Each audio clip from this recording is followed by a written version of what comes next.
What up, guys? Kay and Shay here. Hi. So we have a little thing we want to talk about. Basically, we need to move. Yeah, our landlord called us like last week and said, hey, we're selling the house. So now we're like, we need to move. We have to move faster than we planned. Yeah, so We're planning now... for May, but I think it's going to be a little sooner than that. Yeah. So we don't really want to do rents. We don't want to rent.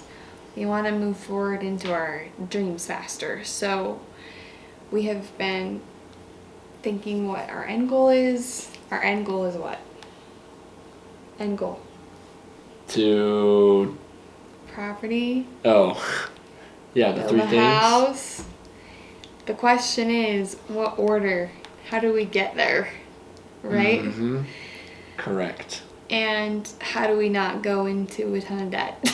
Yeah.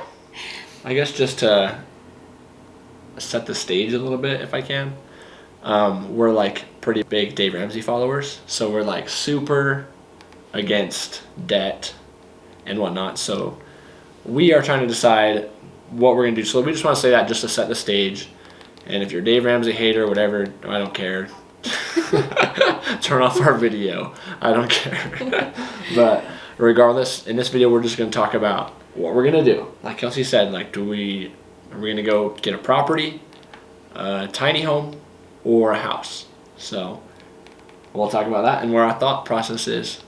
Like I said, I don't want to rent. I don't want to basically throw away my money. I've owned a few houses now, and I want to own another one because it's just a good investment. And so we've been renting up to this point, and we want to save money. Yeah, So, and I've never had a house before, other than living in my parents'. But that doesn't even count, right? Because it's not mine. So other than that, I've literally rented my entire life, my entire married life and whatnot. So I've never had a place to like call my own. So I'm in the same boat. Like I don't want to rent, and like financially we're getting ourselves in a position that we've worked really hard for, that now we can actually take a step forward.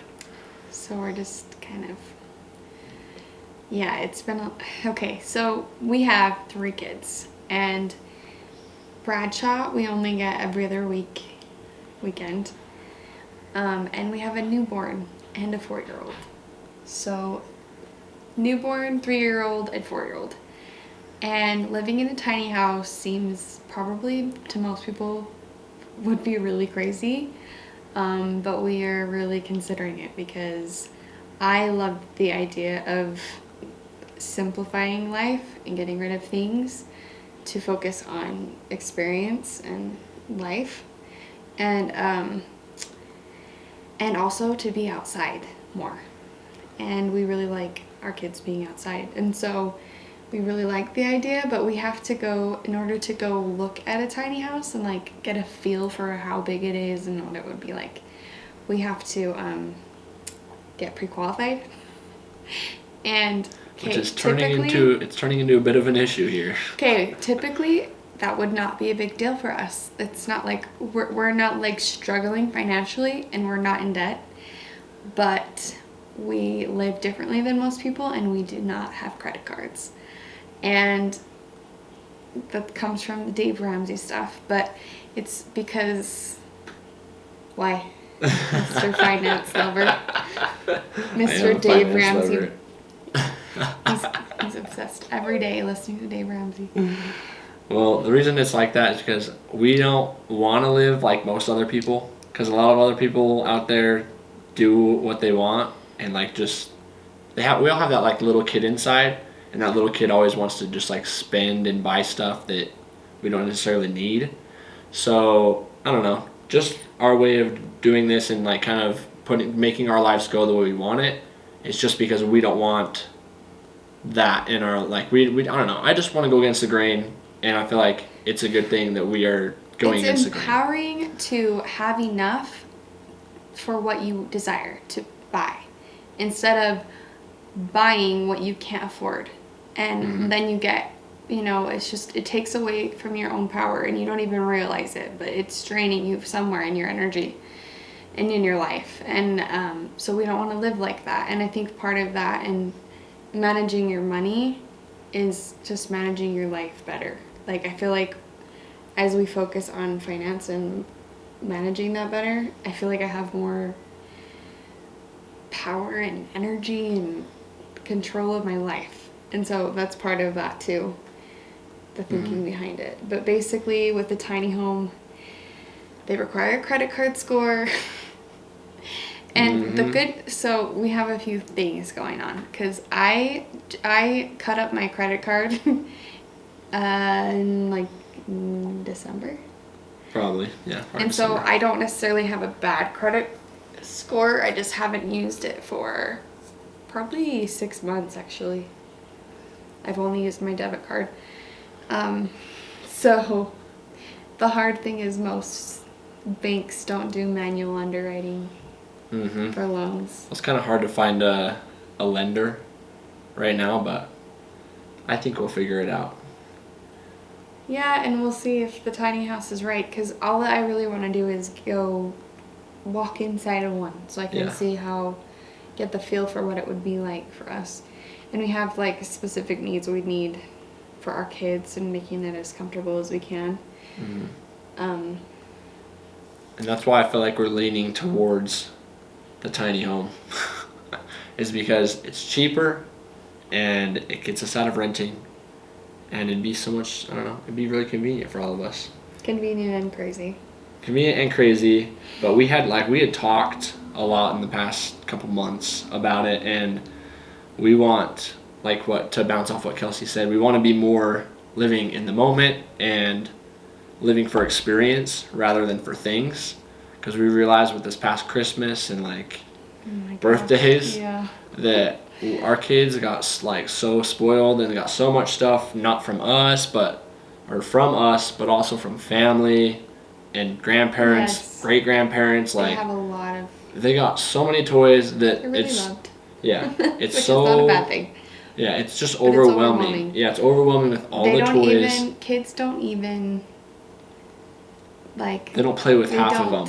They get bored. They got all of these toys, and we break out one, and it 10 minutes, and then they're they don't care. They'll say things like, "Toys are boring." Yeah. My toys are boring, and I'm just like, honey, this is an awesome toy.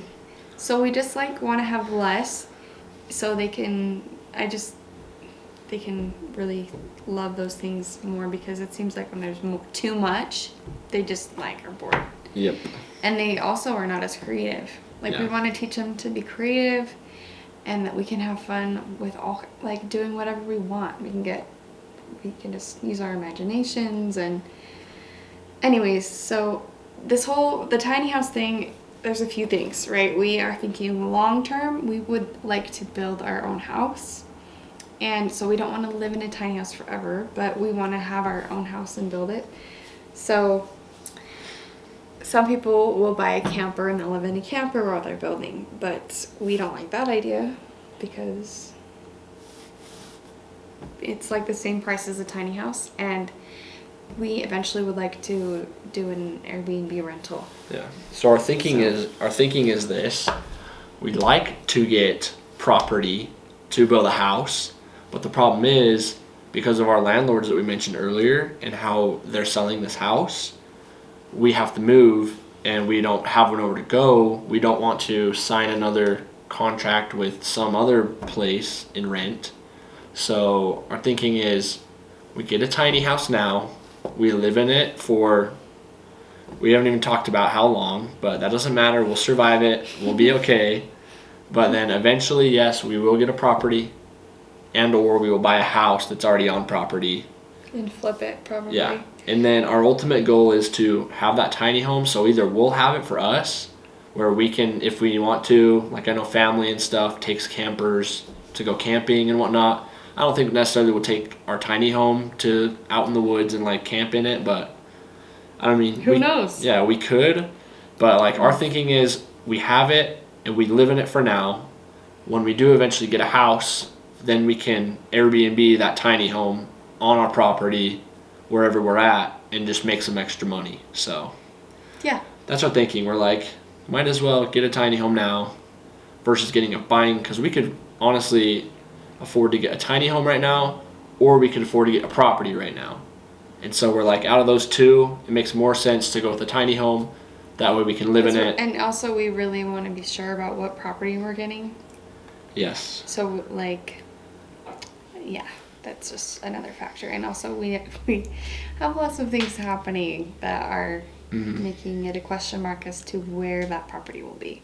Yes. So, we're waiting on some things. Yeah, so we're really having a hard time juggling all this, but we're going to go forward with a tiny home first. So you say we are, but we have to go check it out and make sure it's a good fit. Yeah, we haven't gone and seen one yet, but like, I mean, I've seen one in person, but I've never been inside. I have to go in and feel it and make sure it's a good fit for us, because who knows, it could be.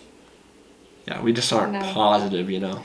But yeah, we want to get creative and find, and we know that we can do that. So, and find ways to save money and plan for the future and make our dreams happen, right? Mm-hmm. Like, I guess my dream home is that it's kind of like a homesteading thing, where we're self-sufficient and we have a garden, and we teach our kids how to garden, we teach our kids how to work outside and stuff like that. I grew up on a farm and it was awesome. It was such a big blessing for me because I learned how to work, and that work is good. And I don't know, it just was really good for so many reasons. But like, we remodeled our entire house growing up, always, and we had horses and we raised pigs, and it was so good for us. And we learned, and my mom taught me and my dad taught me about money when I was growing up. Starting from being young, when I would go sell pigs at the fair, and then I'd go put that into my bank account, and I was like, I don't know, 12. So I learned a lot of really good lessons that I just really want my kids, our kids to learn. That's pretty dope. I mean, amen, sister. I like what you said. Thank you, Mom and Dad. I'm saying amen because I want to live on a homestead too. Okay. Is why I was saying amen. Yes. But I didn't necessarily grow up on a farm, but Your parents were smart. Yeah, I grew up in a family where my parents were smart with finances and taught us how to work hard. And so I think that'd be sweet if we could have a place where we can go with our family and have our own little family and do all those amazing things. So yeah, that's where we're leaning. So hit us in the comments with what your thoughts are on if going tiny is a smart thing or not smart thing right now. Are we nuts? Most people would say yes, but I don't know. But if we document it, I think it'll be fun. Because there's some other, that family. Hard, fun, good. Things. That family you showed me on YouTube, they're pretty cool. Yeah, the bucket list family. And I'm not saying that, they're amazing because they live in Hawaii. They're just super, I don't know, from watching their videos. They're real. They're down to earth. Their videos aren't just all, happy, cheery, blah, blah, blah. Yeah, they have videos where they're, It's basically where we... Yeah, they have videos where they're, crying, where they're, having hard discussions, all sorts of stuff, so... I think it'd be cool if we had something like that. But starting tiny, I think will be good because we'll literally minimize our entire life. Because right now we have, we've been married for 3 months, and we have it's not just so much of it is kids' toys. Yeah, we just have tons of stuff. We need to get rid of so much. Yeah, it's not even funny. So we're gonna do the KonMari method. If you've ever heard of that, I am a big believer in it. Basically, she guides you through minimalizing, getting rid of stuff, and just having the essential things that you really love, and then donating or putting in storage certain things, or giving to other people, family, or whatever. Right, and I just love it. I only want to have 10 outfits in my... 10? Yeah. That's nothing. 10 things that compare together. Yes. They compare together in 5 different ways, each one. Yes, and they're awesome, really good quality clothes. I'm not a big spender like that. I don't want to do that. I just want to have really what I super love. only a few and they last forever. Yeah, because if you've seen those tiny homes, like, there's not a whole lot of room for, like, closet space, like shoes. Right now, our closet has, like, 15 pairs of shoes in it, and half of them are mine. So, like, Yeah, you have more shoes than I do. I didn't have those until, like, a year ago. And then right, and then you're like, I oh, I splurged. like shoes. I splurged just a little bit on myself because the shoes I was wearing were, like, trash, and I've been wearing them for, like, a couple years, and they were, like, the soles were gone. So I felt it was time to spoil myself, and I did, but I wasn't in debt or anything like that. I just paid cash. Planned it out. Yeah. I planned it out months in advance, and I was like, yo, I'm going to buy some shoes. And then I started saving up. So then I bought some shoes. Right. So we have a lot of downsizing to do, and that's going to be eventful. Yeah, it'll be eventful, but I think it'll be good for both of us, but also mostly for our family, because we don't want to, like we said, we want to live for the moment and not so much for all the things that we have. Mm-hmm. And just, I don't know, enjoy each other's company. And, yeah, I want to teach our kids young about God and about things that are important to me spiritually. And I think simplifying is a good way to teach them that stuff, too. To get the worldly stuff out of the way and teach the real things. Mm-hmm. I just think it'd be so fun to, like, take our kids out camping and stuff. Mm-hmm. You know, like, go hang out by a fire, roast some mallows. I don't know, just, like, do things actually fun, you know, instead of sitting home and watching a movie every single night, basically, or watching kid shows because we don't want to entertain the kids. We could just go around a fire and, like, go camping, go look at the stars, and have a good time all together. Play some games. Yeah. So, I think we're excited. So, like I said, comment below. Let us know what you think, and if you think we're crazy or not. And like and subscribe. It really helps us out. So, thanks, guys. See you in the next one. Bye. Peace.